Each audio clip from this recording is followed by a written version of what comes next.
Okay, welcome to our meetup. Today we have my colleague and friend Rainer Hanekamp, who tells us a lot about end-to-end testing. Hi, Rainer. Hello, Manfred, and hello to everybody who's watching. Hi. So the original idea was to do this as some kind of boxing, but we found out that boxing with oneself does not work that well, and that's why Rainer has rebranded this meetup into showing two ways, two possible ways, namely going with Playwright and or going with Cypress. Is that right? Yes, exactly. Awesome. So I would say let's display your screen and then the stage Yeah. is yours. Okay, thank you very much. So you see my slides? Yeah, perfectly. Yes, so wonderful. Okay, good. So welcome to my talk, Cypress and Playwright, a comparison. I've seen that we have actually quite a lot of new attendees at this meetup. So I'd like to introduce myself first. So my name is Rainer Hanekamp. I am part of Angular Architects. So there I am responsible for the content that we have in testing. And I will also do some kind of community work for Angular. So I have my YouTube channel. I have a newsletter, which is called NG News. And lately I also have been working on this ESLinter, which is called Sheriff for TypeScript modularity. But in this talk, it is, as I said, this is about Cypress and Playwright. So the goal is that we try to see the similarities and the differences between these two frameworks by looking at them from different perspectives. And I think it's clear that we can't do some kind of a deep dive for every framework. We don't have the time for it. But I really want to give you enough information so that you can come up to some kind of a very founded decision which of these two frameworks might be the best fit for you. We're not going to rant about any framework. That's not what we do. We will stay polite. And also, please, of course, in the comments, I know this is some kind of or it can become some kind of an emotional topic. So let's keep calm. And at the very end, I also, of course, want to present my own opinion. And yeah, that's what we want to do. I've been asked by some colleagues on Twitter and also on the Meetup forum why we chose to go with Playwright and Cypress, and the answer here is this download statistics. So we know already also we know from our workshops as well that many people are kind of using Cypress, are using Playwright, or are asking about the other. But we don't really so much demand for the other frameworks which are listed here. And if we take at the progress of the downloads from Cypress, then we can say that within the last 2 years, Cypress has doubled its downloads. And when it comes to Playwright, it has almost had an increase of 600%. So the rise in Playwright is even much faster. But we also see, of course, Cypress here in the blue color. That's the dominant one. It has way more downloads than everything else. But Playwright is starting to catch up. And yeah, it will just be a question of time until it is on the second position. So that's why we went with Cypress and Playwright, because there is just a heavy demand for these frameworks. The agenda. So I said I want to discuss these two frameworks from different perspectives. We will first start with the technological approach, what they have in common, where they differ. Then about the developer experience. So this is the tools that they provide us, in which tools we write our tests, how it feels like to write tests with them. Then about the CI, which is more about performance, and also how can we find out what went wrong if in the CI an error happens. Then also coding, how do they do the selecting of elements, the actions and the assertions. And a little bit about the architecture and the extensibility, some miscellaneous features, which they all have in common more or less. And then at the very end, the summary. Yeah, so that's the plan. Good, then let's start with the technological approach. So this is something you might already have heard if you're using one of these two frameworks. We had this kind of WebDriver Selenium technology for quite some time. Problem with WebDriver was, or the advantage of WebDriver was, that we could test multiple browsers with just one test only. So WebDriver was kind of an adapter that knew how to translate our test commands for every specific browsers. The problem with WebDriver, though, is that these tests were in a way a little bit unstable, so we couldn't really rely on it, and that became even worse when a single page application appears, because from there on, if we clicked on a button or if we did something else, then the application didn't really reload itself, but yeah, it just stayed and some JavaScript was executed. And that's why some companies, some people started to experiment a little bit with CDB. That's a different protocol. That's the Chrome DevTools protocol. And they said, with CDB, we can get way more information about what's happening in the browser. But on the other side, of course, we can't test every browser as we have done it with Playwright, but maybe that's not the real issue. Maybe we are already happy if we can at least cover the Chromium family. And then, of course, we get this kind of stability. And this is what Cypress and Playwright have in common. So they are both frameworks that are based on CDB. They are using CDB to remotely control our browser. But there is one huge difference between them. And I think we quite hear often that CDB is used, but not so many of us have seen how this could look like. So I quickly want to show what it means when a browser is remotely, or what it could look like when a browser is remotely controlled via CDB. So what you can do is that you can start Chrome with the remote debugging port set to some kind of port. In this case, it's 9222, which is the default when you look in the documentation.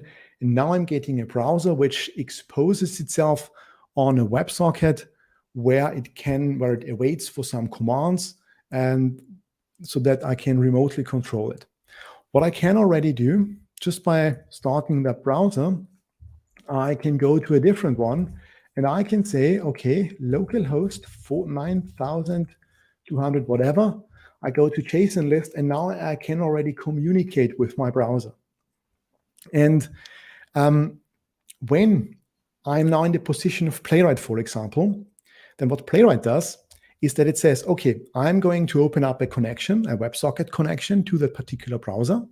So I need to check out the WebSocket address, which is this one. And I have already prepared a very small script somewhere.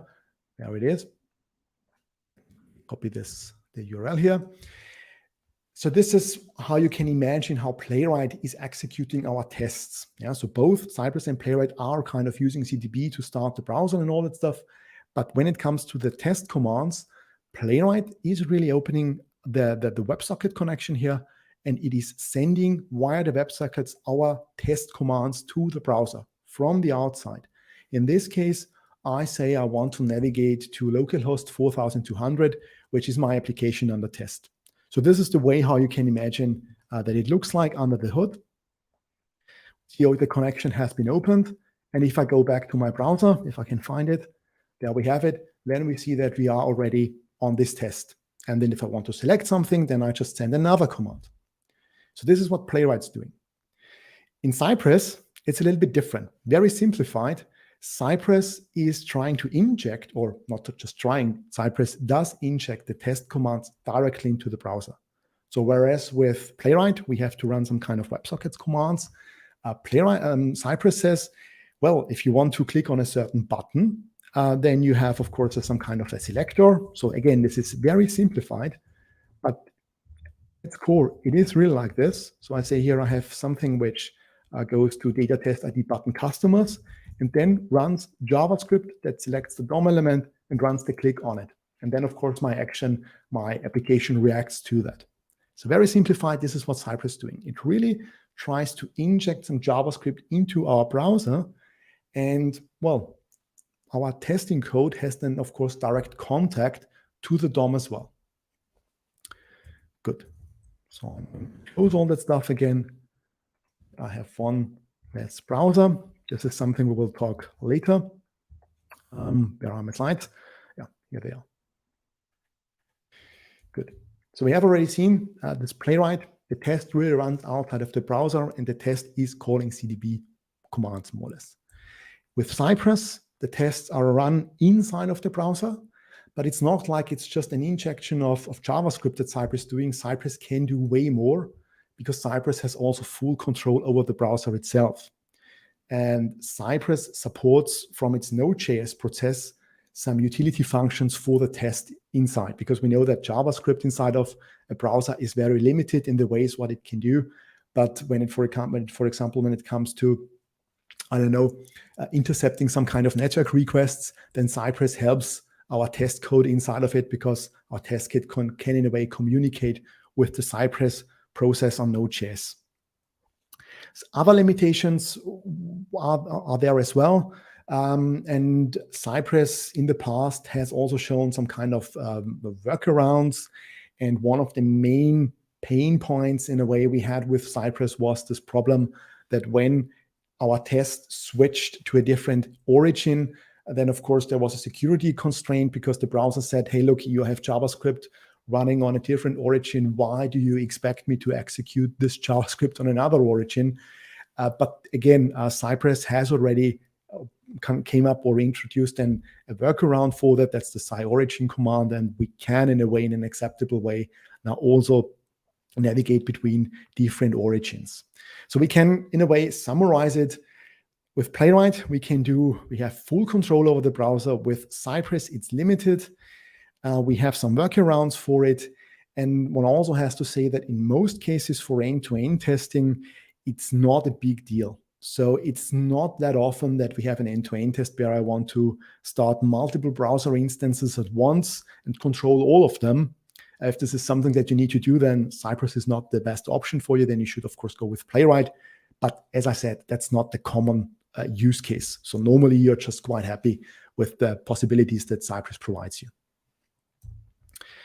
This is how it looks inside of Cypress as well. So the test is not really executed directly in the application, but almost. There are two iframes in our Cypress process, in our Cypress test runner. One iframe is more or less hosting our application, and the other one is our testing file. So there is a communication between these two over the iframe. In terms of browser support, it's obvious when both are working with the same protocol that they are supporting the same browsers as well. So with Playwright, we have, of course, the complete Chromium family. We can also use Firefox, because Firefox provides CDB compatibility on its own. Playwright also did some individual things there as well. And then Playwright also said, we also want to provide some kind of support for a Safari-like browser, because that's not a very easy thing to do. Playwright said we are going to use the engine of Safari, which is WebKit, that's available as open source software, and the build around a CDB wrapper. So I can now kind of call a WebKit-based browser with CDB commands. Because Cypress also works on CDB, Cypress said, okay, that's a good idea what Playwright just did. We just take the Playwright WebKit browser for ourselves as well. So you have already an experimental WebKit mode in Cypress as well. So when it comes to the browsers, there's not really a difference anymore. In terms of languages, there is. So with Playwright, since it's running outside of the browser, we are not limited to any programming languages. So we can write our tests in Java, TypeScript. We can also use .NET, Java, or Python. With Cypress, on the other hand, we are more or less coupled or bound to use JavaScript or TypeScript, because in the way how it works. I said before that WebDriver had this kind of issue with this stability. When I click on a button, I don't know what my front-end application is doing, how many requests it will send out. I don't know how often it will re-render the DOM. So I don't really know when the application is in a stable state, so that I, from the perspective of an end-to-end framework, can continue with the next action. Both frameworks have something built in which makes sure that there is a stability in our tests. In Playwright, that's called the auto-wait feature. So what Playwright's doing before it is executing an action, for example, it goes or it fetches the DOM element. That one has to be there, obviously. And then it runs different checks if this element is actually ready for an action. So we have here a list. This is a screenshot from the original documentation. You see here that depending on the action that Playwright wants to run, it does different checks. And the same is true for Cypress. Cypress is doing the same thing. It's not called automate, it's called actionability. There are also quite a lot of checks that Cypress is running on these DOM elements. Also here a screenshot from the official documentation. So both are really making sure that when the action is executed, that everything is stable so that not something is re-rendered or loaded or whatever. So they make both sure that we have non-flaky tests. In terms of dependencies, and that's already the last slide for the technological approach, we can see that they differ quite a lot. Playwright almost comes with 0 dependencies. So if you install Playwright, you have Playwright and more or less nothing else. Playwright says if there are certain features we want to provide, then we implement it on our own. So Playwright more or less really tries to implement everything on their own, which means, of course, they have full control over the things. If something breaks, they can fix it. Cypress is different. Cypress relies on third-party libraries quite a lot, also in the critical areas, which we will see later. So Cypress, for example, is using Mocha-Chai, jQuery. We also have quite a lot of plugins for Cypress, so there is also quite a lot of ecosystem. And I think it's clear what the disadvantages, but also the advantages are. If I have like Playwright full control over everything, of course I have full control, but the problem is I'm limited in terms of my resources, so I can't do everything.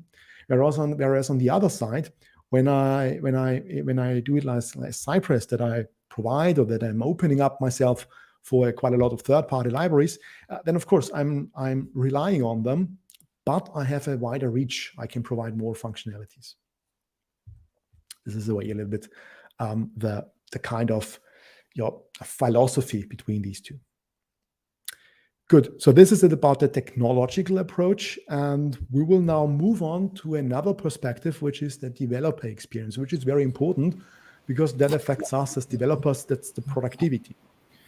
By the way, just a little tiny reminder, if someone has a question, please put it into the chat. We will do a Q&A afterwards, and we will be happy to pick up your questions for this Q&A. Exactly. So please feel free. Yeah. Good. About the developer experience. So Cypress is known for its developer experience. Let me quickly switch over to Cypress. So when you work in Cypress, you can use whatever IDE you want because you get a separate window. Where is it? Here it is. That's the Cypress test runner that we have. So whenever we change something in our test, this test is then re-executed. We see in the main screen our application under test. We see on the left side all the test commands. In Cypress is generating a screenshot for every particular test, for every particular command that is executed. So if I hover with my mouse over these commands, then I can really see how the application progressed over time. And what I can also do is that I can open my console. I just click on some kind of command here, and then depending on the command, I'm getting quite a lot of detailed information. Yeah. This is logging information, and as I said before, this really depends on the command. So this is quite good, I would say. This is where the developer experience comes from Cypress. So you write your code, you write your test code in your IDE, then you switch back to Cypress. And while you switch back, Cypress normally has already seen that you did a change and is rerunning your test. So there's not so much to say about it. When it comes to Playwright, there's a little bit more to say because Playwright comes in 2 flavors. First one is that Playwright said that we don't want to, in a way, come up with an own UI. Of course, it takes a lot of resources, and Playwright said, hey, look, we just want to integrate it into VS Code. So Playwright comes from Microsoft, and of course, it's an obvious step that it integrates itself into Microsoft IDE. So what Playwright provides is an extension, and I have already installed the extension. So if I now click on the same test that we have seen before in Cypress, then I have here my testing screen, And if I want to run one of these tests, I just click here on a button, or I can also click here on this run button, and then I can trigger my tests directly from the IDE. We see here that we get some kind of detail information, the execution time of the various commands that we have executed, and I can also use use the debugging mode, which is not that easy in Cypress, but in Playwright it actually is. So we see here that the browser opens up, and I have full access to all the debugging functionalities that VS Code provides me. What we also have with this extension is that there is a tight integration or a tight connection to our browser. So when, for example, I click here on which is here in this case, it's a selector, so data test button submit, then you see that in the browser, the element is already highlighted. And I can click to some other commands, and we see that the highlighting just goes with it.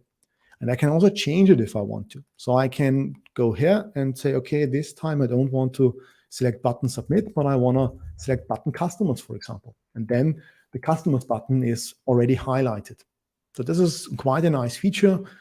Comes quite handy, but of course I need to save my file, rerun the test in order to see the final command, or if the test is then finally also successful.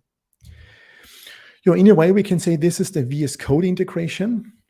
I also have to admit that it was not always that stable. Sometimes in our workshops, we had some participants where for some reason the extension didn't really work. Then I had to tell them, okay, use just the CLI mode, which is not very nice. But since then, Playwright came up with another approach, which is the UI. So Playwright said, okay, this UI mode of Cypress looks quite handy. And in a way, with the UI mode, I'm not limited anymore to my VS Code. I can choose whatever IDE I want. So I could also use IntelliJ if I want to. And the way how it works is that I have to say Playwright test --UI. And now the Playwright UI opens. We see here our tests, looks very similar to the VS Code extension. And I can just then execute the same test here again. And it looks quite similar to what we have seen in Cypress before. So I can go here over the different commands. I see what happened.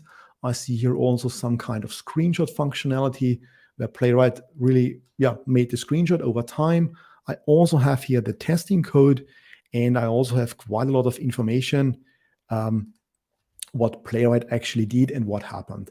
There is also a watch mode included. I can also say here I want to use, or I want to run this test with different browsers if I want to. At the moment, for example, I use WebKit. Maybe let's switch over to Chromium. Yeah, that's not an issue. So this is more or less the Playwright, the second approach, the newer one, which is quite young. There are some things which could be done better, but it's evolving. So as I said, this is a very young thing, a very young feature, and it's getting better with every version. So it's quite a promising one. Good. So this is again the Cypress test runner. We have already seen it, all the features that it provides. In Playwright, we have the native debug mode, which is something I didn't show. This is when you need to use the CLI, then you also have the option to run Playwright in a debugging environment. So this would be the third flavor, more or less. This is the VS Code integration. Again, remember that you have a tight integration, a connection between the browser and VS Code. And this is the latest thing, the Playwright test runner, which gives you a full UI experience as we know it from Cypress. Right. Next thing, CI. So what does it mean when we then are more or less finished? We push to our repository and then the test runs in the CI. It's important. Two things are here very important. The first one is that it runs fast.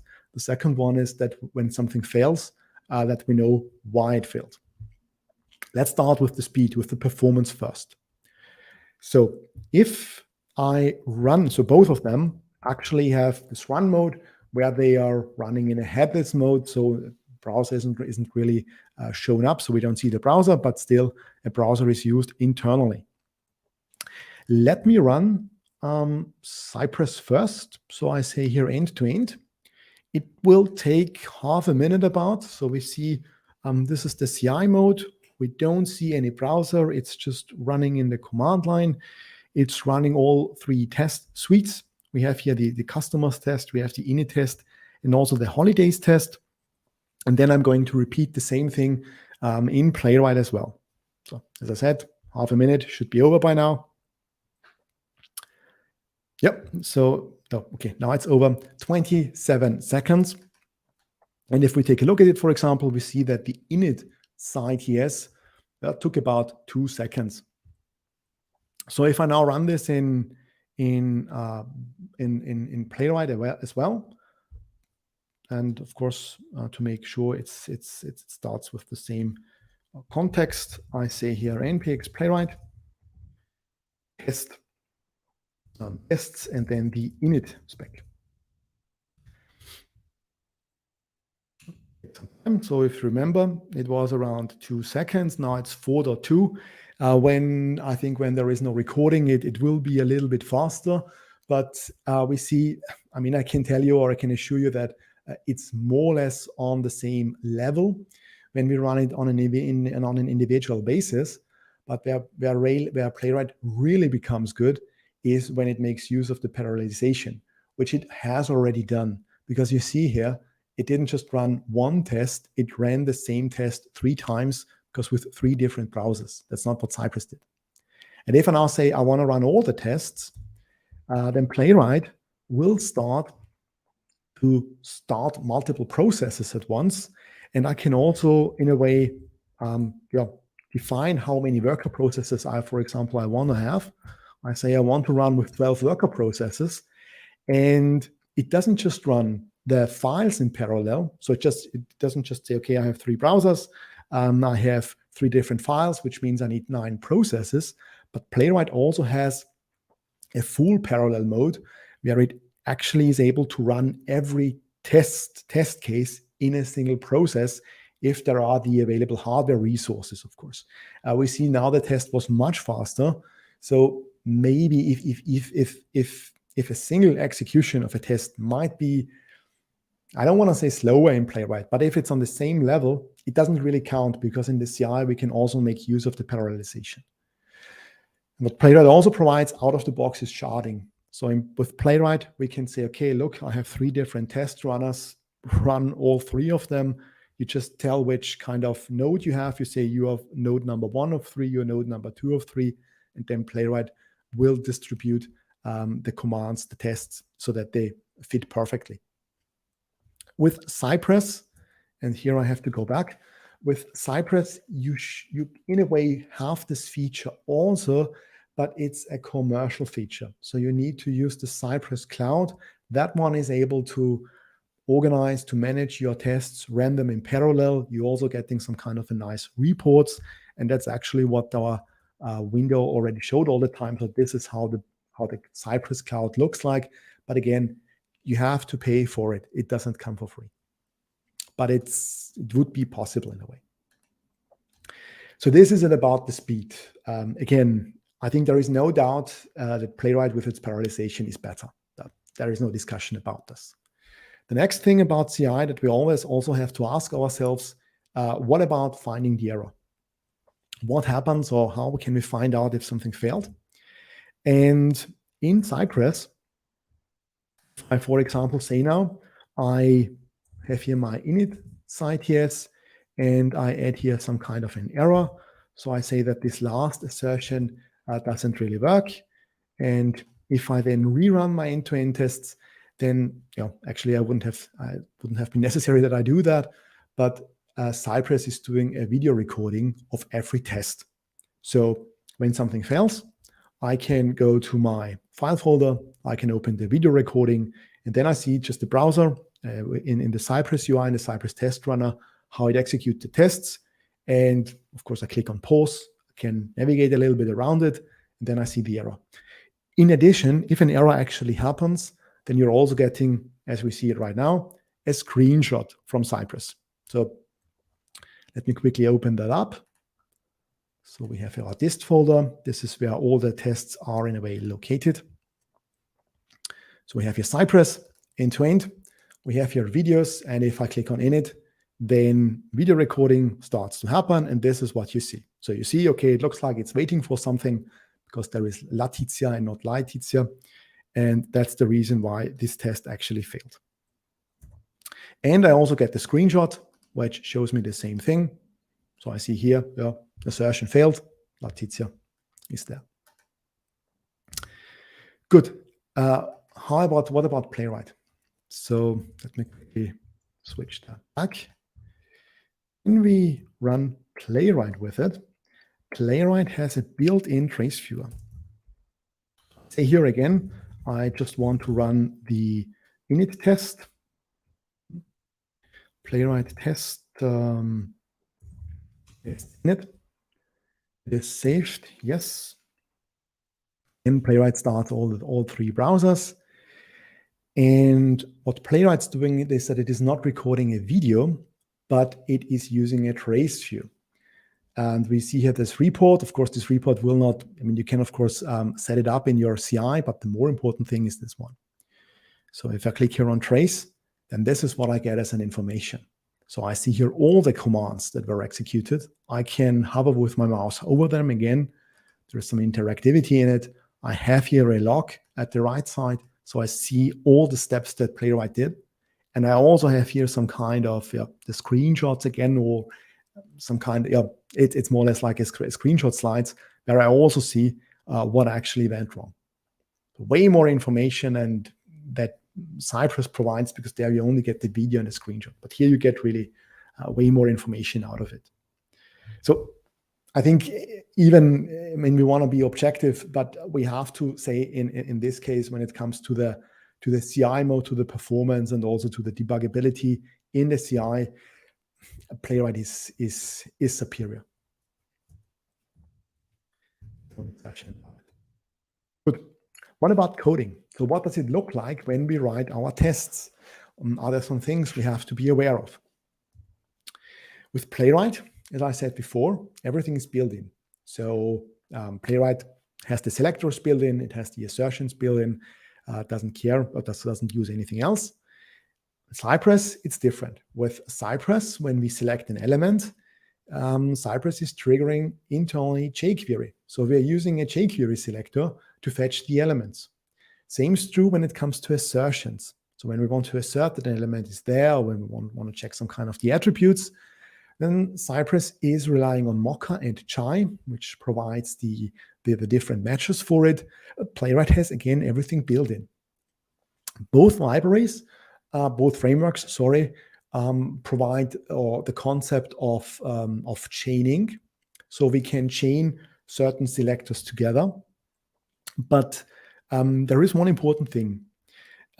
Both understand this kind of transactional chaining. So when we have multiple selectors together within a chain, then both repeat the complete chain until the last element has found the actual DOM element. But there is a way in the design how the commands work. So if we take a look at Cypress, and if I say here, I have a new test, it should fail. So I say here, I only want to run this test. And then I say visit. So I open my page, normal command. And then looking at our application, I want to select an A tag, which has an href attribute, and that one contains the name customers. This is what I want to select. The way how you do it in Cypress is that you say get. So this is the select command. And I say I want to select an A tag. Internally, jQuery is now executed, or a jQuery is called.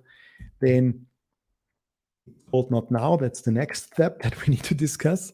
And then I have the possibility to assign some assertions. So I could say, find me an A tag, but not just one A tag, but one certain A tag that has the attribute href. And if you found them, then please continue, because now I want you to filter out that one that contains the text customers. And please click on that one.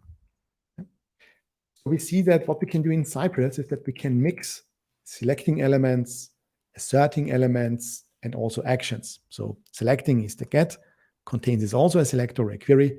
Here we have the assertion. Here we have the action. The problem is there are some rules, and we don't see it here because this code just compiles, it just executes itself. But if we go now to our test, we see already there is an error. So I rerun it, and I can run it as often as I want to. It doesn't succeed because maybe why does it not succeed is something about that we can discuss later. But the thing is, that's very confusing to me because in front of me, I see that there is a customers button, and Cypress keeps telling me I can't find a link for you that contains customers. And even worse, but it doesn't contain customer. And the problem is that there are some rules built in Cypress on how you can chain. And you can only, or you should only chain queries together. And as soon as you run or mix in an assertion or an action, the chain of the query or of the retriability is broken. This is actually a new feature in Cypress 12. Before Cypress 12, every command was on its own, so the chain actually never repeated itself. But here with Cypress 12, we have the possibility to chain queries together so that they are retried all together. And if you don't know this, you are puzzled, you're confused, you don't know what you should do. And the solution would be that you just remove the should in this case. I mean, it doesn't mean that you can't run any assertions on it anymore. You just need to use the should here at the very end, and then you start a new line. There you again select these A tags, and then you click on it. So as soon as you have an assertion or an action, that's the way how the rule goes, you need to stop and you need to requery. And if I leave it like this, then we see that the test is running perfectly. There's no issue with it because now I have stick to the rules. So this is something which, if you know it, it's not a problem. But if you haven't heard of it, it can be very confusing.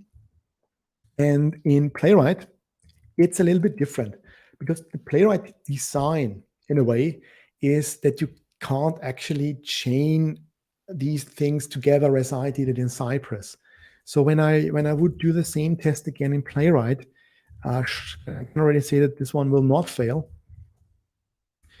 And we see that I can say await page go to. Again, the asynchronous stuff is something we will discuss later. So this is the site visit pendant, and then I can select something with Playwright by using the locator. So I say here, I want to use the A tag, and then Playwright, of course, also provides me with the possibility to chain things together. So I can then also say, okay, and then we will continue because this time I want to have a locator where the text contains actually customers, something like this, and I could continue like this. But the thing is, if I now would apply an assertion to it, then first of all, I can't do it here. I need to, the only thing that I can combine in this case is an action. So I could say click on it. After the click, I can't continue anymore because it's over. And so this is one thing. And when it comes to the assertion, I need to do it in a completely different way. So I need to say here, I await on here. So I need to say, I expect that there is an A tag, and that one to have text. Sorry, to in. Oh, sorry, I'm a little bit puzzled. No, has text something here. Matchup, I don't know it. Has text, I can build it into the.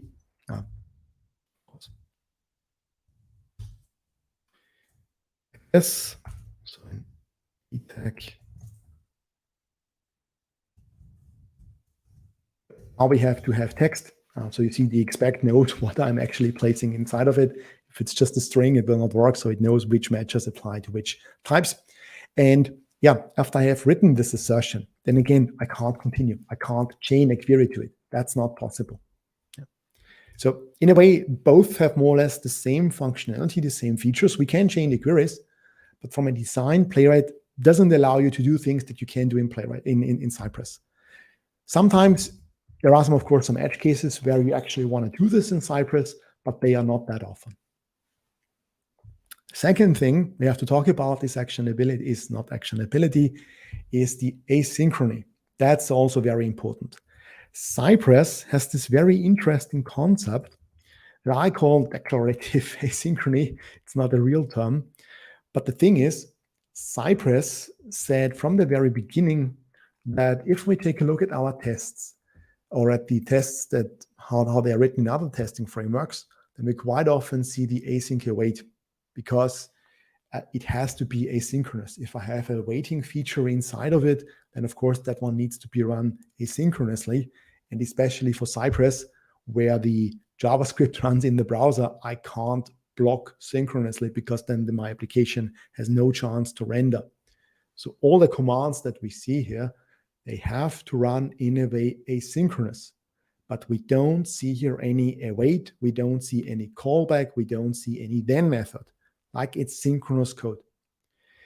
And the thing is, the code here is actually executed synchronously, but it doesn't do what we think it's doing. A SciVisit doesn't mean that Cypress opens our page. A SciVisit means that Cypress takes the visit command, it has an internal execution plan, and adds the visit command to it. So we have an asynchronous execution of our commands that build up the actual execution plan. And the execution plan is then executed at the very end asynchronously. But then, of course, we are already done and we don't need to deal, or we don't need to do anything anymore. So this is the way how it works in Cypress. In a way, we can declare how the commands are executed, but once they start, we have already more or less left the test. In Playwright, it's different. In Playwright, we have full control over the commands. If in Playwright, if I don't say, I want to wait for the page go to, then it's just executed synchronously. It's not blocking, and the page doesn't really open, and the next command starts to be executed. So in Playwright, in a way, when you compare these two concepts or approaches, you can say in Playwright, we are forced to deal with asynchrony. We really have to execute it, or we really have to trigger it. In Cypress, we don't have to. So it's nicer. The code looks more readable in the beginning. But we've also made the experience, if you are coming to very advanced use cases, that this declarative asynchrony that Cypress provides can be a little bit confusing. I have a very simple test that showcases the problem a little bit. And as I said, this is a very simple one, but when it's really complicated, it's not that good. So I have here my holidays test. So what I do here is that I say I'm going to request some data from my backend. Cypress can do this, so I can send a network request to my API, and it returns me the amount of holidays that are stored in my database. So what I do then, I'm waiting for the response, and I'm assigning the length of the holidays in my holidays count.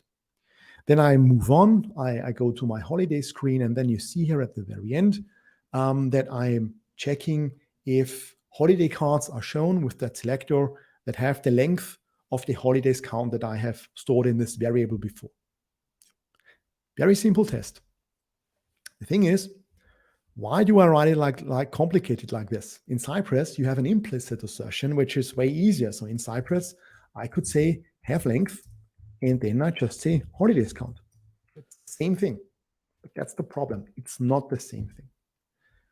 You might not see it, and the reason is because of this asynchrony, which is hidden from us. If I run this test, then I need to go, first of all, to the holidays. Cypress runs. It is actually green, but we see that the test is completely wrong. We are getting here a success message telling us expected undefined to have a length of 0. So it doesn't really wait for it. It says, okay, holidays count is obviously 0, so I don't need to wait for anything.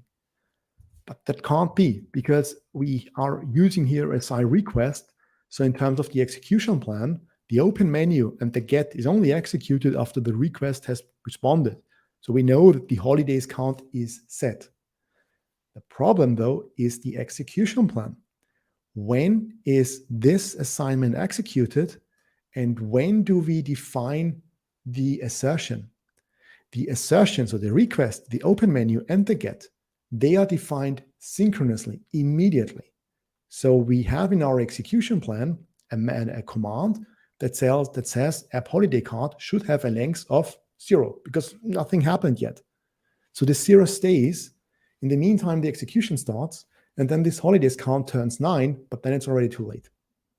So again, it's not the problem that the request might happen after I have clicked on the holidays button. That's not what's happening. The problem is that the execution plan is generated way before any actual action happens. So what you have to do in this case, it's not that you can't solve it. If you know of these details, then it's very easy. You can just say, okay, then I need to make sure that my access to the holidays count is executed as soon as the scikit here is actually runs. So then I can say, okay, then I just provide a function here, which is repeated quite often. And I have it as I have done it before. So I say here cards, and this one now is run when it's time. So at the right time. So I say here to have length of, I say holidays count. That's the way how it has to be done. So if I go now back, the test starts and we see here 9, 9, 9. This is the way how it should be. Yeah.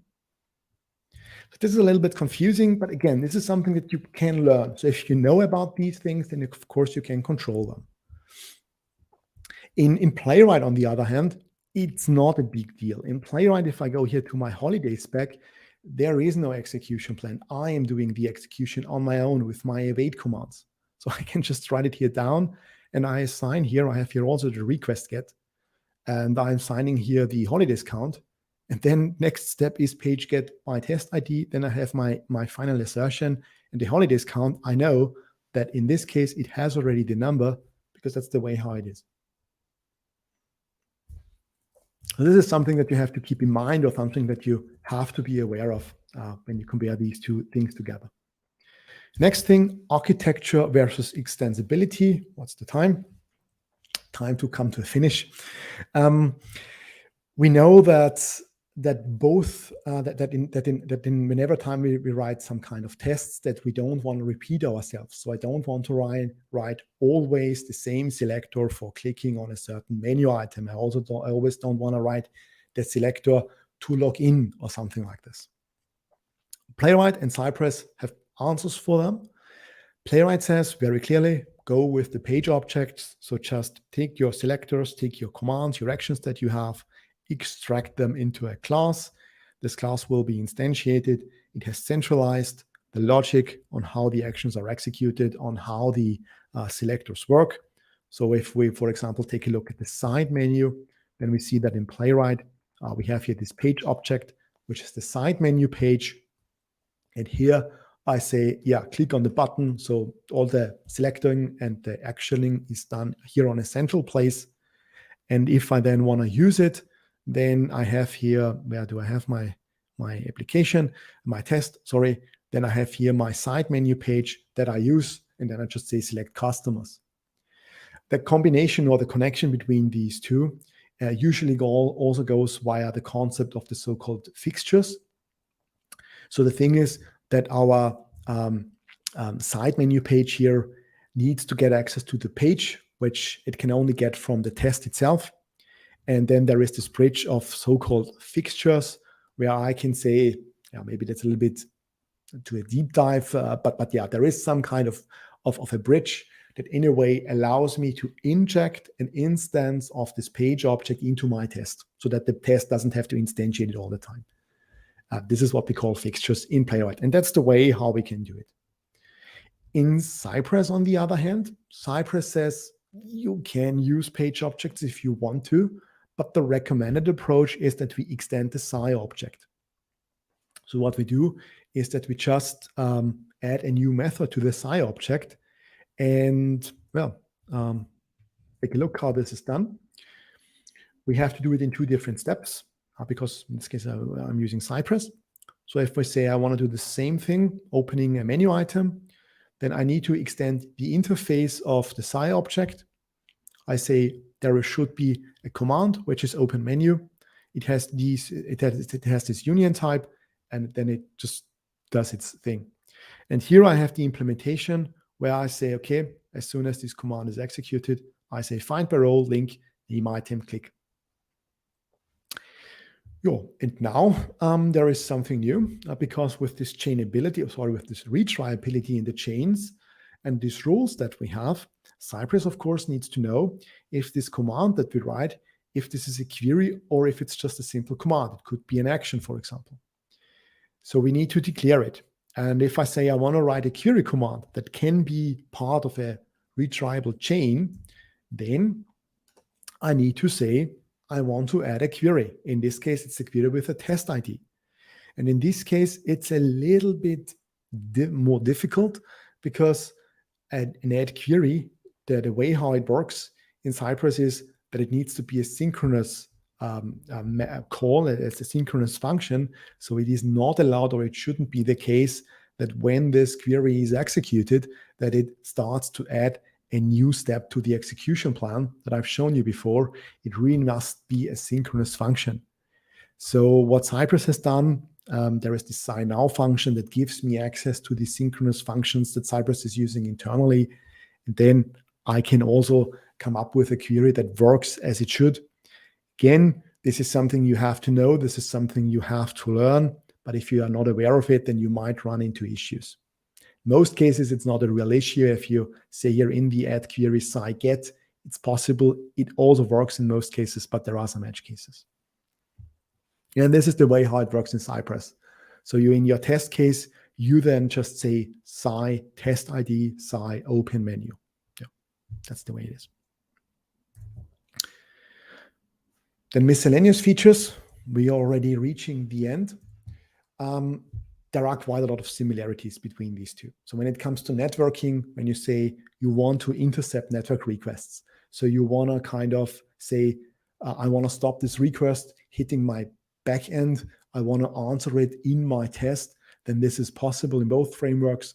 We can also say we want to verify that a certain network request actually happens, and we can also request, or we can also start an HTTP communication on our own. So the test is directly communicating with our backend, could be used for API tests. Both frameworks provide these features. There's not really that much difference.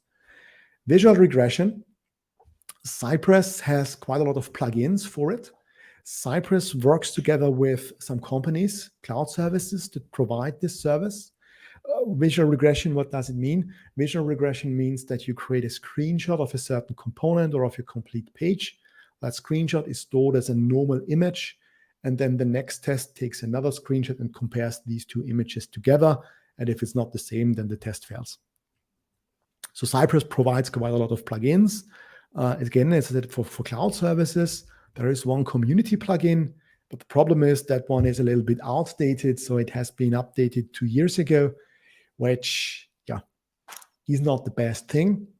Playwright, on the other hand, says, well, we do everything on our own. So Playwright has visual regression support built in. And you just call the certain matcher to have screenshot, and then you have it out of the box. Accessibility, both are providing user-facing selectors. Here again, Cypress has an integration of the testing library. Testing library is the library that provides this user-facing selector, so I can select something via the role or via the label or via the text that exists from the testing library. And again, Playwright said, we don't want to integrate the testing library, but we create the same selectors that the testing library has, but implemented on our own. For AX tests, it's the same. So for AX, we have plugins for both frameworks. Recording is also possible. So whenever you want to record a test, so you say there is a non-technical person that wants to define how a test is done, and please, by all means, use the Google Chrome recorder feature. So the way how it works, you just click here on record and create a new recording. Here, record. Then I click on customers. I say I want to edit this one. I want to do something. Then I save it. Click then somewhere else. And then I say, okay, that's what I wanted to test. I click on stop the recording. Then you scroll to the top. You have here a show code button. And then there are two browser extensions. One generates your test code for Cypress. You use it as a template. And then there is another extension that is doing the same thing for Playwright. Then you just take this one, paste it into Playwright. Of course, you need to improve the code a little bit, but both provide code recorders or integration into Cypress as well. Chrome as well. Playwright also has a recorder built in, but if you have it in Chrome, why don't you want to use it? So again, on the same level, both of them. Batch storage, the same. So if you have signed in users and you don't want to log in, sign in every test, then you can store the session data somewhere. Both frameworks provide you possibilities to do that. Just works out of the box, very fine, no issues. Summary. Good. So what can we say? What good things can we say about both frameworks? In terms of Playwright, we can say performance is key, or is definitely on Playwright side. So it's very fast with the parallelization and the sharding feature. There's no discussion about it. We have more control over the browser with Playwright. So as I said before, the question is, of course, if this is actually really something that you need, that you are able to control multiple browsers all together.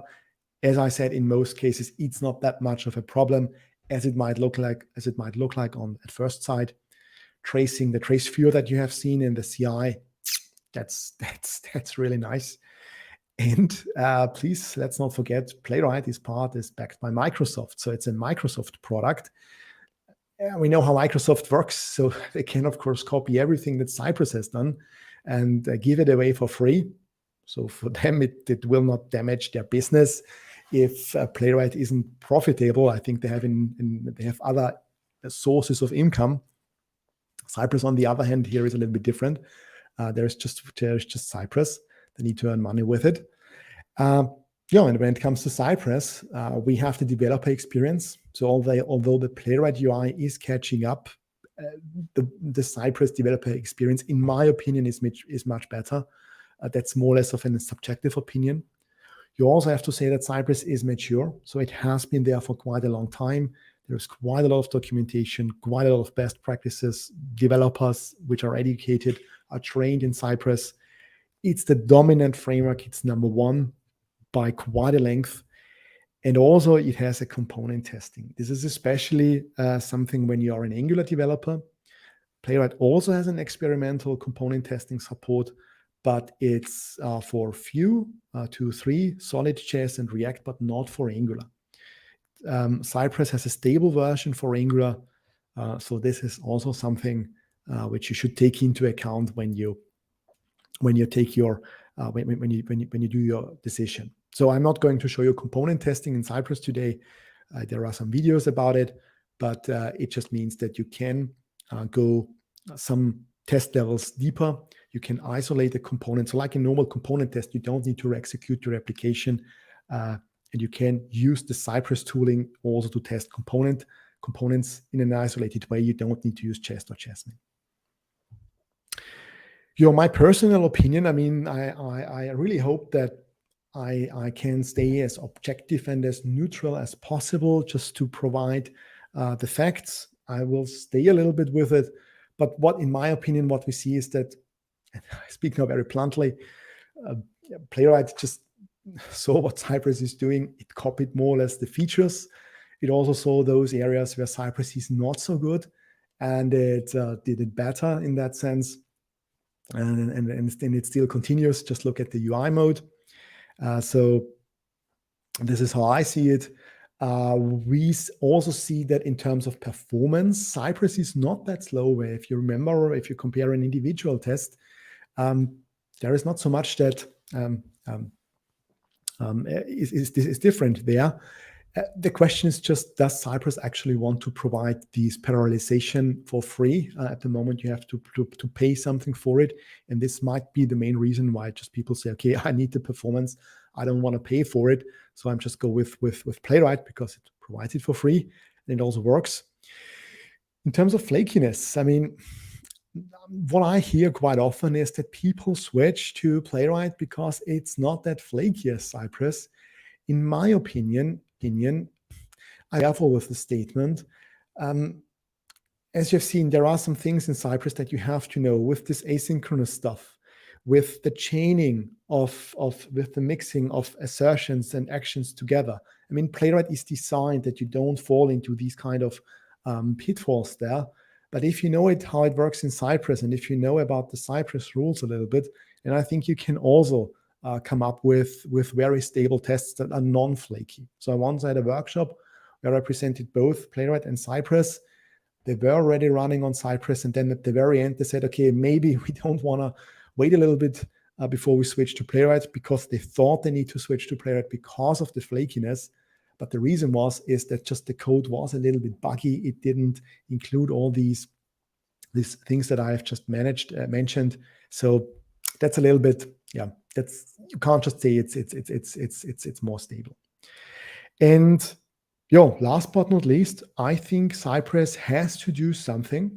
Playwright is catching up in all areas, also with the UI mode. So I don't think it will take so much time until the UI mode of Playwright is on a level with Cypress. So it really depends on Cypress, in my opinion, what they do. They have shown some kind of innovation in other areas, for example, in component testing, which is very nice. And for me, in a way, at the moment, it feels like Angular a year ago, where you had all these new frameworks coming up, all with these kind of trendy features. And I was really afraid that Angular is kind of becoming a dinosaur. And then all of a sudden, as we know, Angular started to innovate quite heavily. And these days, it's a completely different situation. So this is what I mean with I think that Cypress needs to pick up pace and react to Playwright, because it's really catching up. Yeah. And this is all that I have to say about the comparison between these two. I hope I could provide you some useful information. Thanks for watching, and if there are some questions, I would be happy to answer them right now. Awesome. So thanks, Rainer. This was a really nice presentation, a very elaborated comparison, looking at different dimensions. I really liked it, because, real world is not like a fairy tale from the Grimm brothers, where one guy is the good one and the other guy is the bad one. It's it's a bit more differentiated. So exactly.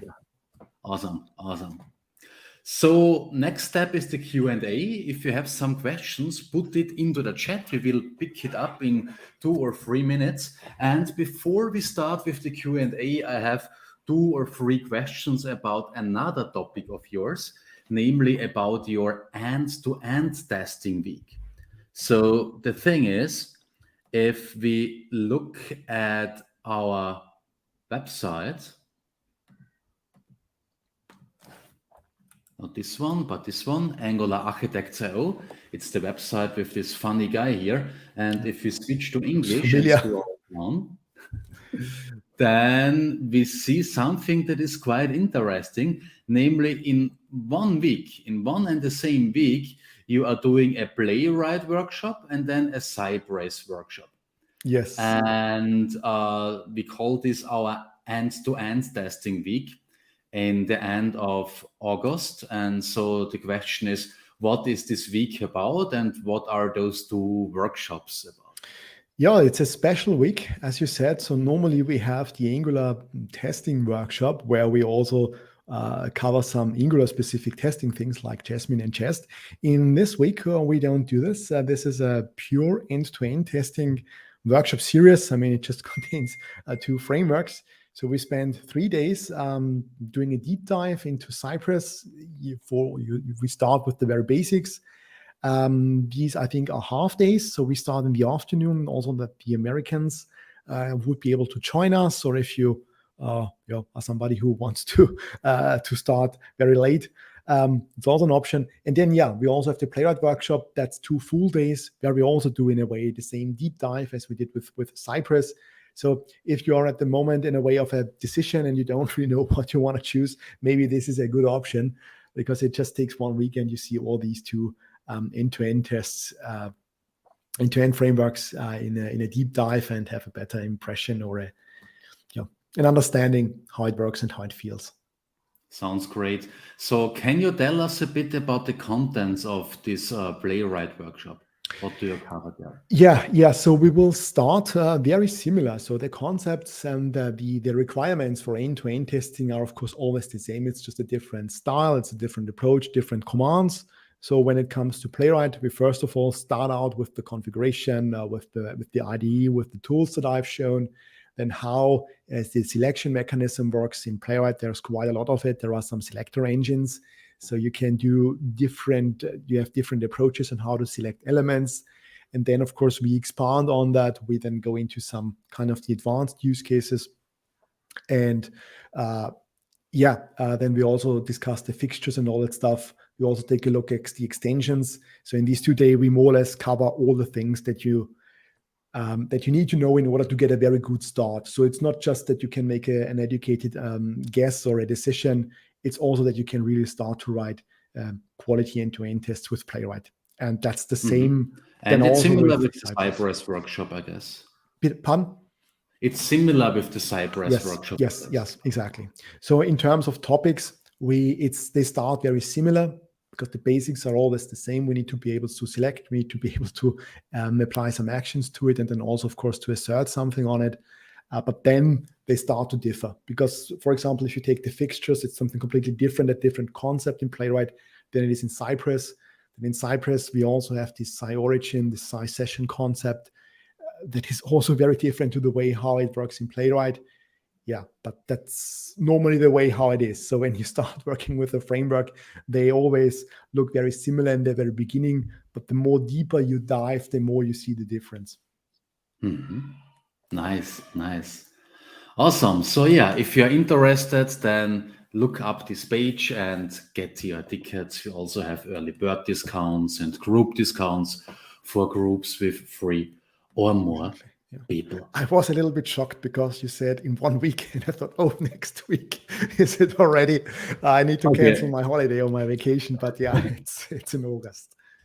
Yeah, it's in August, in one and the same week. So this was what I wanted to express. Awesome, cool. So let's come to the Q&A. I have already flagged some of the questions. Here we have one of the questions. What grinds my gears is that both frameworks don't really work with conditionality very well. What would you suggest to work with it? Yeah. So conditional test is, of course, one of the hardest thing in end-to-end testing, because the question, you always have some kind of a condition. If this is the fact, then I do this, otherwise I do the other one. The problem is the condition, there is a time span. So in which point in time is the condition true or is it false? But in Cypress, you can do conditional tests. The Cypress documentation tries to talk it out of you. There is quite a lot of content why you shouldn't do it, but you can do it if there is really no other way around it. And the thing in Cypress is that you really need to make sure that you instrument the execution plan in the right way. So you need to add these conditions in the execution plan, and then it just works. So one of the key points is when you have a function normally that says it returns a true or a false, which is the condition, then you, for example, need to make sure that this function wraps the return command into a PsyWrap, which means there is still a value which is returned, but it is part of the execution plan. And with Playwright, on the other hand, again, it's just async await. So if you have an asynchronous function that you want to call that returns you the decision, true or false, then you just await it. So in Playwright, it's a little bit easier than it is in Cypress. Cool. So we also talked a lot about this topic, namely it's about Cypress component testing. Do you guys prefer it? And do we have something similar in Playwright? Yeah, so I definitely prefer Cypress component testing. I'm a huge fan of it. And when it comes to Playwright, so at the moment, the official statement of Playwright is that they are supporting frameworks officially that run on Vite.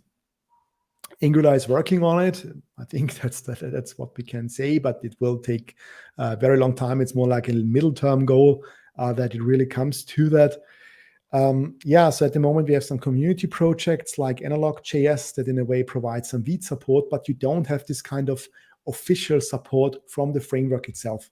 Because if you have an official support for, as it is with Cypress, and if something breaks, then Cypress will try to fix it. And Cypress has already declared component testing is stable. Playwright, on the other hand, says, we know Angular, but we don't support it officially. So if something doesn't work, then you need to go to the people who actually did this kind of community projects, and you need to ask them for help. And then the question is, of course, if they have the time and the resources to do it. So I don't think that Brandon says no. That's not the point. But of course, it's not a company. They have limited resources, and that's of course always the thing. And then, if Cypress, if Playwright says, okay, we do it in a different way, and then the community stuff breaks, then it breaks. So here we have a funny one, but I'm quite sure you have a good answer. I hate testing. Change my mind, please. Maybe you do the wrong tests. Normally, what I see, developers who start writing end-to-end tests are quite happy with them, because you see the direct benefit. You know that your application is running. Developers who start more with unit tests or lower tests maybe don't see the benefit immediately, and the reason can be because maybe they shouldn't do it because they don't have so much logic inside of their tests. But if you say you are writing end-to-end tests and you don't see the benefit, then I would be interested in the project. So if you have some kind of web applications that needs to be finished within 7 days, and then there is no budget for maintaining them or extending them, it's a different story. But normally, there are some testing types that can really help you to bring in stability and to make your application really maintainable. Awesome. Let me add the critical question to this. I know you also have an awesome answer because we already discussed it. Namely, what does this mean for the theory of the testing pyramid? The testing pyramid is more or less looks at the testing and also what kind of tests you want to prioritize from the standpoint of test execution, of the speed, of the performance. But this doesn't include the time that we need to spend on writing tests. It doesn't include how much coverage your test actually has, how efficient is a test. And when you just look at performance, then you say just write unit tests because they're the fastest ones. But if you have really no logic in it, if you just have services that call the HTTP client and nothing else, and you write unit tests for all the time and no single end-to-end tests, of course, then I would also say I hate testing. So I would then, of course, also join Renato. But this is one of the things of the testing pyramid that it isn't just about the performance speed. There are more criteria you need to add there. And there is an alternative model, which is called the testing trophy, which shows a completely different picture, where they say that the larger areas in the middle, which is in the integration and component testing, because they bring you the most for the time that you invest. Hardware is cheap, but your time normally is a little bit more expensive. So you should always also take a look at the time it takes to write a test and to maintain them. Awesome. I really like this cost-benefit calculation. Q&A. When using Playwright with Cucumber BDD, the best feature of Playwright is nearly lost, which is speed. Do you know of any solution for this? No, sorry. I don't know of any solution for it. We don't really use Cucumber, and I can give you the reason for it. We would use it if there would be a demand for it. But the thing is, when you use Cucumber, then you have a kind of a language that also a non-technical person can understand. And the point is that quite often these non-technical people don't really read these tests anymore, these Cucumber tests anymore. So it's not really worth it. This is what we see in most cases. There are some exceptions to that, but they are just exceptions. So it's more or less, they happen very rarely. And that's why, unfortunately, Mario, I can't give you an answer to that question. Awesome. Another question by Mario. Playwright has the option for test sharding, running a partial set of the tests so you can use it on your VMs. Yeah. This results in multiple reports. Is there an option to automatically merge them into one? Yeah, so I did this. So in GitLab, for example, you just store the artifacts and then you just merge them together, and you just use a merging tool to put the results all together, and then you have a single report. And that should actually work for everything because the report format is always the same, independent from the CI that you use. So yeah, I mean, you have to do something on your own. At the time where I did it, it's already quite some time ago. Yeah, I just did it manually, but it just worked. Okay, that means we have to script it in the pipeline. Yes, yes, yes. Okay. Same is true for Cypress, but Cypress has this cloud when the parallelization comes in. Yeah. Okay. Paulo is asking, I am interested in the capabilities of unitary component testing. Which one has less friction from your viewpoint? Yeah. Could you explain the term unitary in this context? So Paulo, Paulo, if you are please there. write an explanation into the chat so that we know what you refer to by using unitary, and then we will come back to you. Yeah. Q&A, Playwright and NX newbie here. Is there an inbuilt way in NX to create a Playwright placeholder test when you generate a component? No, because it's an end-to-end test, so I don't think it makes so much sense to generate a test for every component. So you usually, when you don't use component testing, which is not available in Playwright, then there is no necessity for that. And I'm also not aware that something like this does exist. What do you say in general about the possibility of combining Playwright with NX? Yeah, I don't know. I mean, somebody on Twitter said it's already officially supported. Last time I checked, that was not the case. Maybe I didn't see it. But in general, I mean, it's an end-to-end testing tool, and end-to-end testing always means I'm completely independent from the technology. So I don't even know that Angular is used, which also means there is no real coupling to your build system or your environment that you have. So if you use NX, then you just install Playwright as you would do it in any other project, and you just run your end-to-end tests with it. You don't need to integrate Playwright that much. It's just an application testing. You see the application on its whole and not slice it down to individual parts. Cool. Christoph is asking, hello, Cypress ecosystem question here. What do you think about using the tool on large scale but staying away from Cypress Cloud? Do you have any recommendation of common problems? Now, if you don't want to use the parallelization, and if you also don't want to use the reporting, of course, there are very nice reporting tools out there you can just use right away. When it comes to the parallelization and sharding, it's up to you. You can use manual scripts. So you could, for example, say I have 3-4 different folders where your end tests are located. Then you have 4 test runners. They are executed in parallel. And then you say the first one runs this one, the other one runs the other one. Then you do the same thing that we have discussed before. You need to store your reports to a central place. And then you merge the reports, the data together.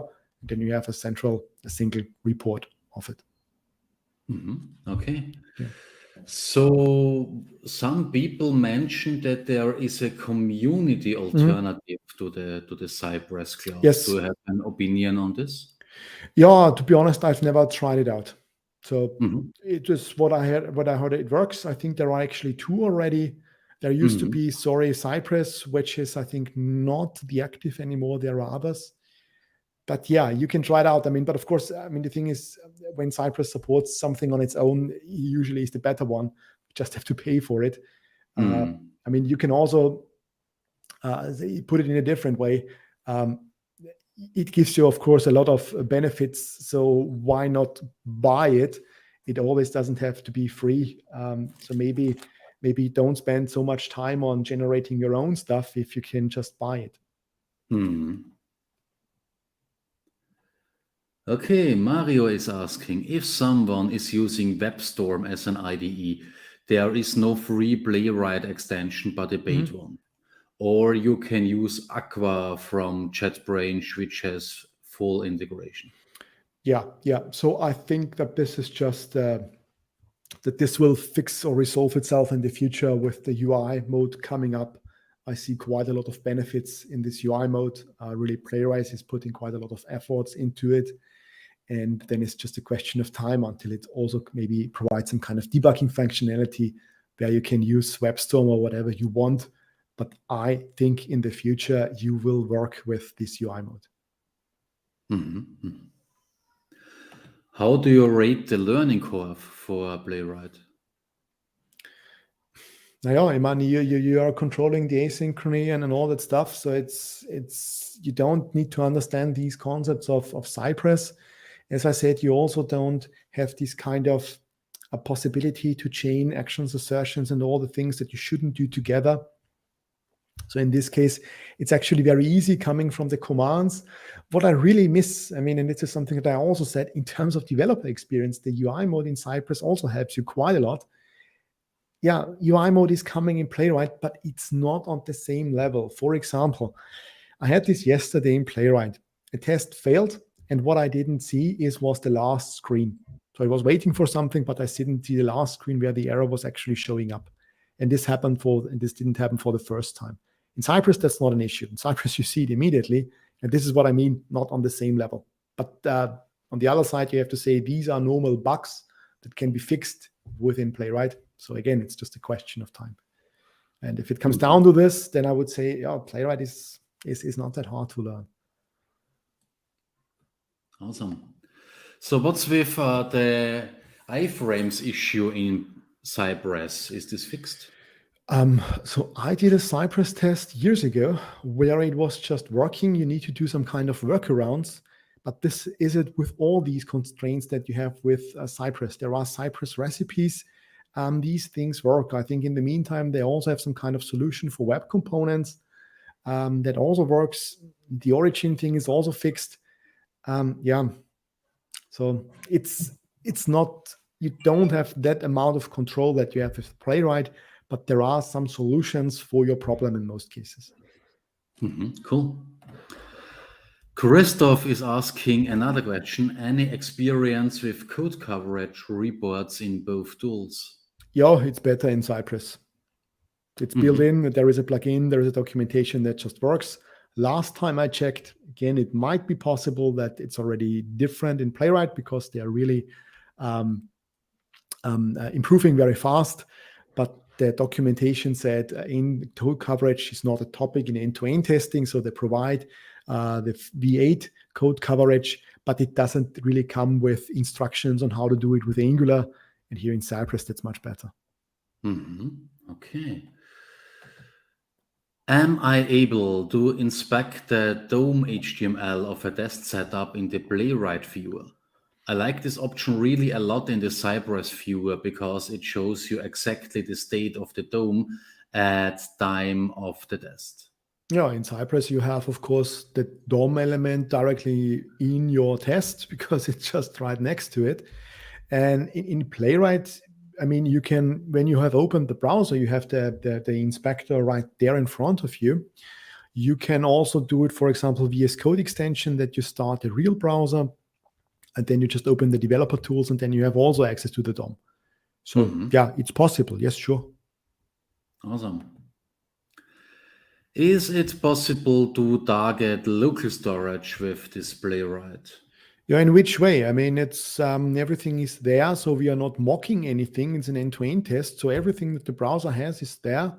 You can, of course, also inject JavaScript inside a browser with Playwright. That's not an that's a possibility you can do.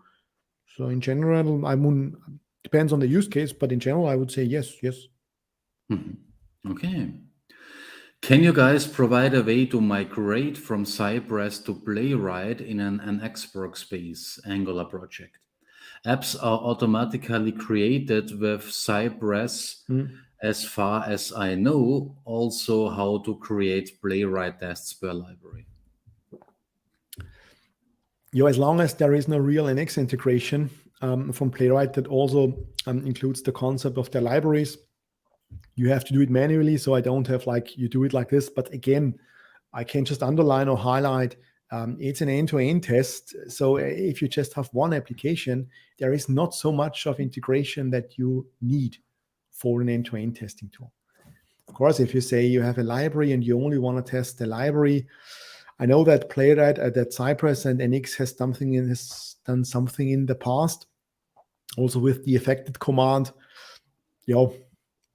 I don't know. For me, it's when I write an end-to-end test, I see the application as on its own as a single element, and I don't actually want to know how many libraries are there and what framework it is running on. It's just buttons, clicking, input, typing, and that stuff. Mm-hmm. Is there any downside to having Playwright tests set up in a completely different repository, possibly handling E2E for multiple other sites? No, I don't see one. So again, as long as it is end-to-end testing, no. If it's, of course, if one day you have component testing for Angular, then it would be a problem. But for end-to-end testing, no. Okay, Christoph is asking, second question about Cypress Cloud. Can we use it but do not share our tests data with Cypress? I think there is an on-premise option. But again, I didn't really look too much into it because commercial product, many companies don't want it because of these reasons. So, and also this talk, of course, was more or less focused on the free version of Cypress. Mm-hmm. Of course, if I would say that you do the comparison together with Cypress Cloud, then maybe the performance argument doesn't stand anymore for Playwright. But then it's a different thing. Okay, cool. So now I'm reaching the part of the chat that is not flagged because the questions arrived recently. A lot of people are saying thank you.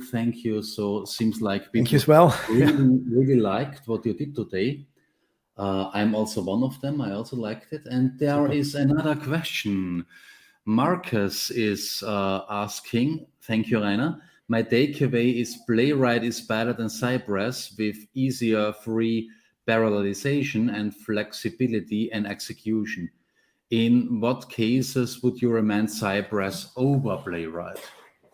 A huge argument is definitely the component testing. I mean, you always have to think, let's say you're going with Playwright for end-to-end testing, then you have Cypress for component testing, probably. You could say you want to use the testing library together with Jest, which is better than the native Angular testing functionalities. But still, in terms of productivity, the best thing today that you can do is that you use the Cypress component testing. And then you have Playwright you need to learn.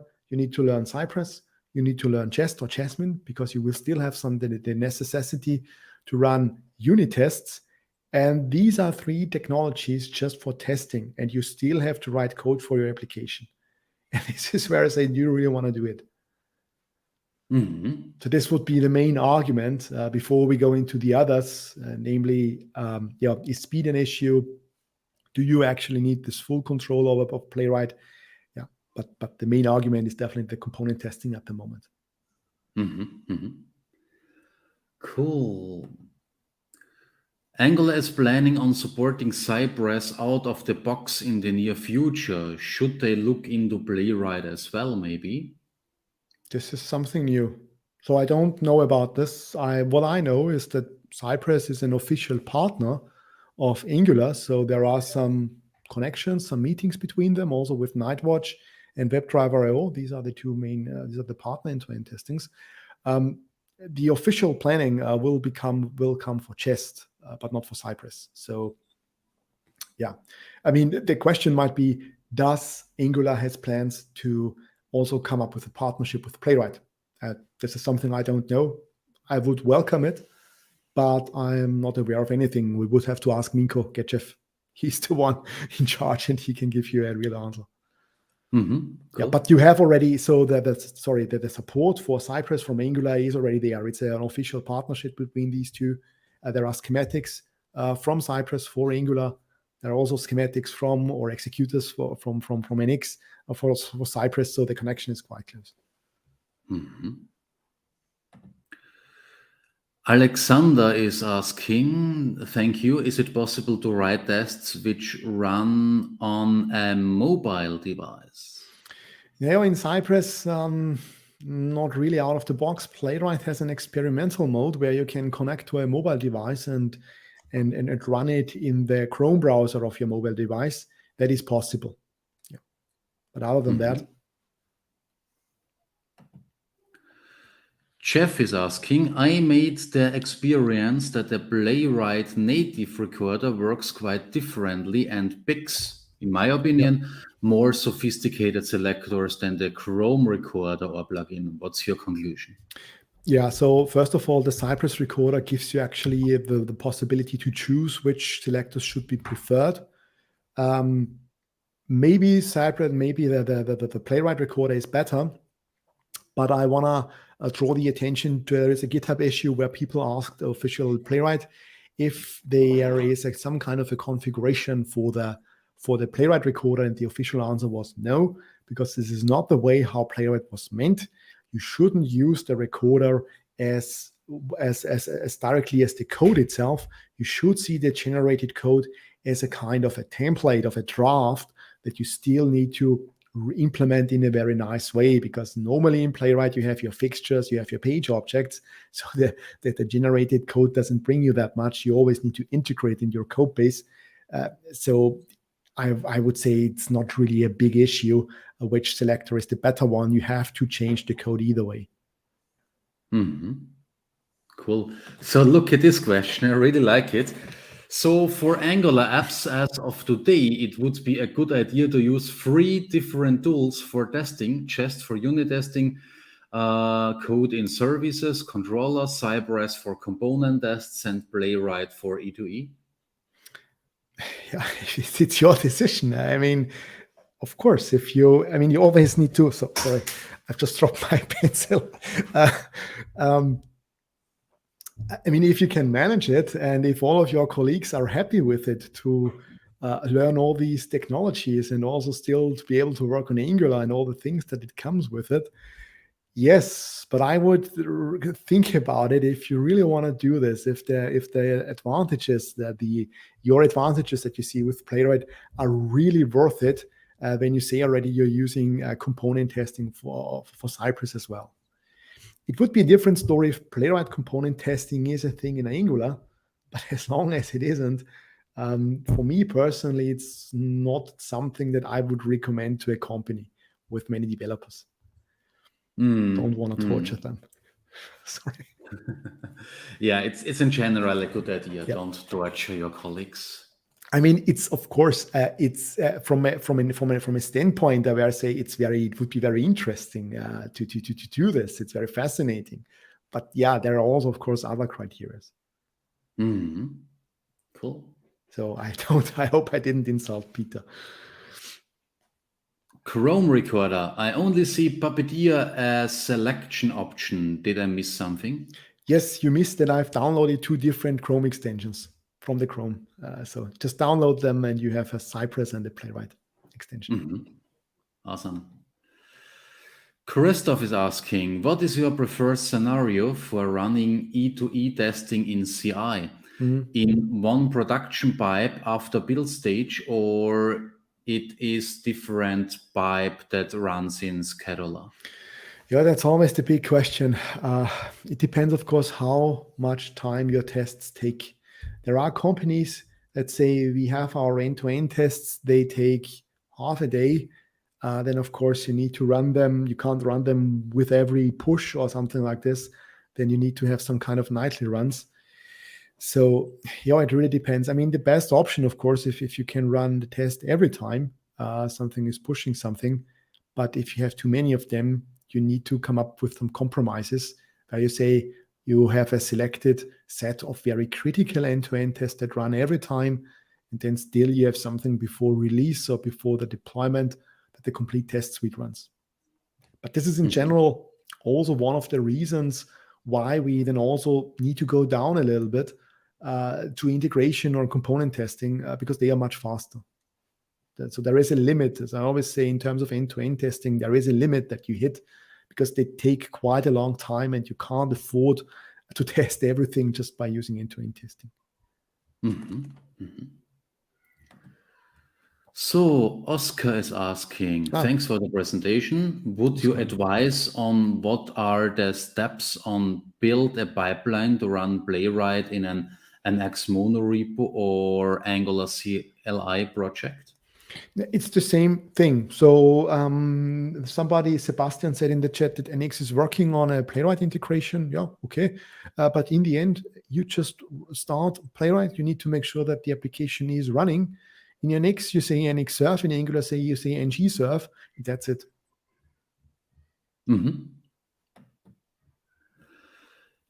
David is asking, hi, do you have any thoughts in using Playwright in combination with Storybook to test Angular components?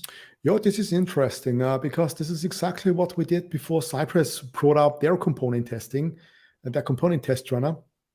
Yeah, if you want to go the way with Storybook, that might definitely be a good choice. Yeah. Cool. Yeah, I remember this nice part of our workshops, of our testing workshops. Meanwhile, as you say, we have the component test runner, so we don't need to tweak Storybook or use Storybook for this. But yeah, it was a nice option. Yeah, I mean, we still use Storybook, by the way, but just for visual regression, because you still need to render your component somewhere in an isolated way, and their Storybook is just perfect. But not for functionality testing.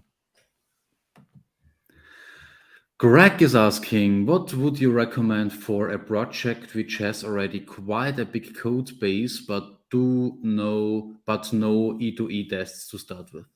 Yeah, then just start with these end-to-end tests. Normally, you know the critical things you want to test.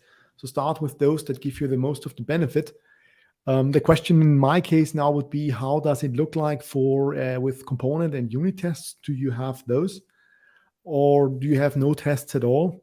Because if you don't have any unit and component tests, then you definitely should have to start with end-to-end testing because they give you some kind of safety net, because it's very likely that you need to refactor your code base to make it testable for component tests.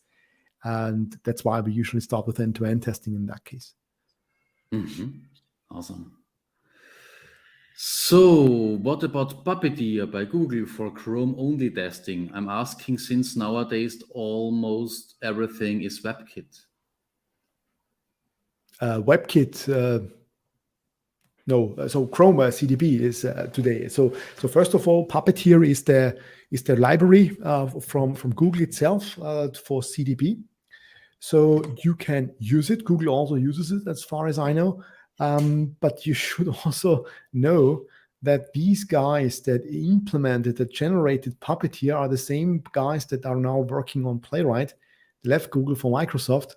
And Playwright is, I mean, I don't want to say it loud, but you can say it. It's Puppeteer for testing, or it's Puppeteer version 2. Yeah, there's an interesting story behind this. Yes, totally. yes, there is. Awesome. What is the best way to make your integration tests deterministic when your system communicates with external systems you cannot control? And is Playwright or Cypress better suited to support this? There is no better. Both are very excellent when it comes to intercepting network requests. Maybe Cypress has a little bit of an upper hand because at the moment, Cypress is showing you when network requests are intercepted. I think Playwright doesn't do this, but again, maybe it's just a question of time. But yeah, when you have something which is not under your control, then you just don't test it and you mock it. And that's when, in this case, it would mean intercepting of the HTTP communication. Awesome. Awesome. Cool. Yeah, so much for the questions. Oh, there is another one from Torben. Any broad recommendations or golden rules to keep E2E tests maintenance low?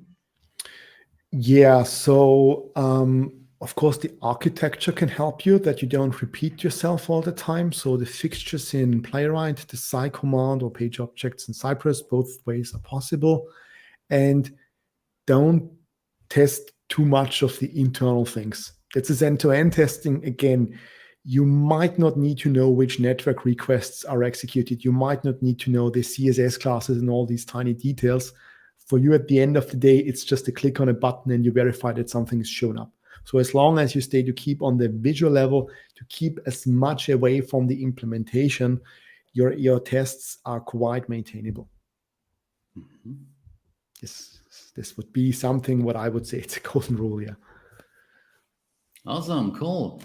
And that's it. So one more time, Rainer, thank you for this awesome elaborated comparison. Thank you for answering all those questions. And yeah, if you like this and if you want to have more, check out our workshops in the end-to-end testing week. So thanks for joining. Thanks. And see you Thanks as around. well.